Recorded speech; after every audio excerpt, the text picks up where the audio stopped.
It's Michael Houghton here for Play Practice Play, Lesson 13, One Touch Goal Scoring. Alright, so we're going to do a warm-up. We're going to play a game of Hockey Bulldog, which we did back in Lesson 1. We're going to play a small-sided game where there's 3 points for a one-touch goal. We're going to go into a practice, which is a goal scoring with one touch, and then back into our small-sided game. So let's break it down. So for a warm-up, that's our usual slide. Keep it fun, interactive, and dynamic. Then for a warm-up game, we're going to do a game of Hockey Bulldog. We did this back in Lesson 1, so if you're not familiar with this one, just jump back to Lesson 1 and have a look. That's usually pretty popular with the players. Then we're going to go into a small-sided game. We're going to have a constraint here that if a goal is scored from a one-touch movement, then that goal will count as 3. All right, and basically a one-touch movement is, say, a deflection or maybe a sweep. So one touch, and we're looking for kind of quick plays, ideally just deflections off the stick or a quick sweep to get the ball into the goal. Anything like that which results in only one movement to actually play the ball. So we're not looking for a trap and a hit.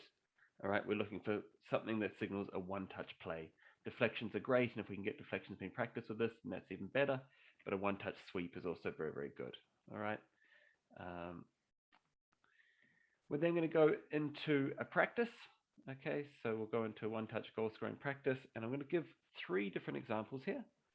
All right, and really it depends on the experience and age group of your players, depending on which one you want to do, and I guess also identifying what actually needs to be done within your group. Okay, so the first one is your basic right side attack. We've done this one before in some of the other lessons. So very simple. Player passes out to here. Player dribbles down the baseline. Whilst this player is dribbling, this player's run in, and we look to get a pass back across, and then a one touch from there.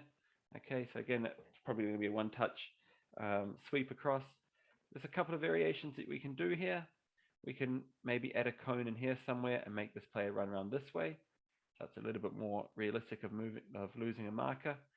Okay, the other option is we could add a guard player in here, which we've done before. Okay, so we could have kind of 3 players going in as well. Maybe this player going in here. Okay, so again, we can be really, I want as coaches for us to be liberal in this because we want to try and make it somewhat game realistic. We could also add another player in here if we just want to have a left post player in here as well. So there's a few things we could do. We could add a defender in here as well eventually if we wanted to. So that's the first one. Second one is basically setting it up as per the right side attack, but on the left side. Okay, so this one is a lot more challenging, and you'll find that players will get caught in this area. So it's quite good for them to try and see if they can inject the ball out.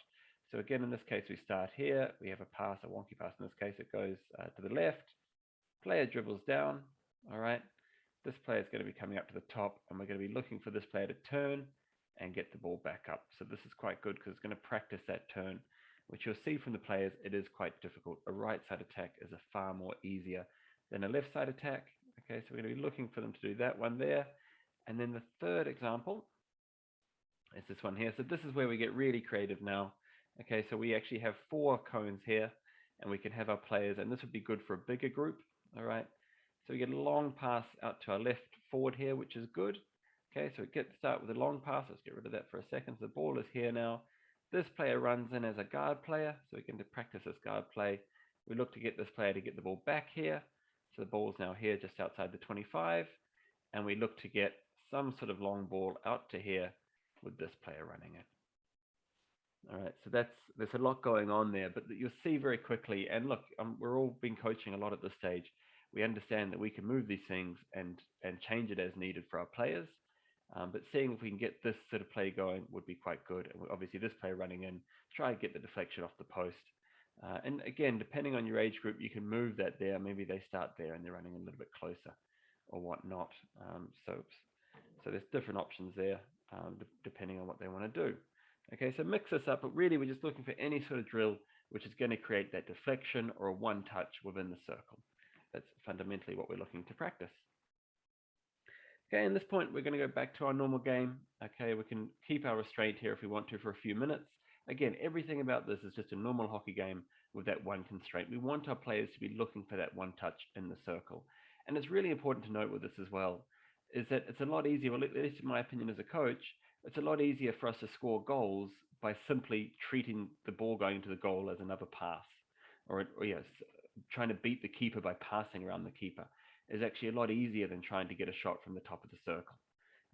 So trying to encourage our team to do that can be really nice. And all of these lesson plans to date have actually been about that, about creating that movement that allows us to do that, whether it's in the midfield or in the circle.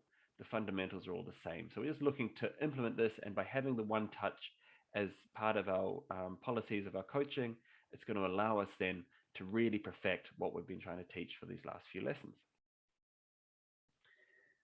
This is number 13. I've got one last lesson to do next week, so be sure to subscribe if you haven't already, and always remember to play, practice, play.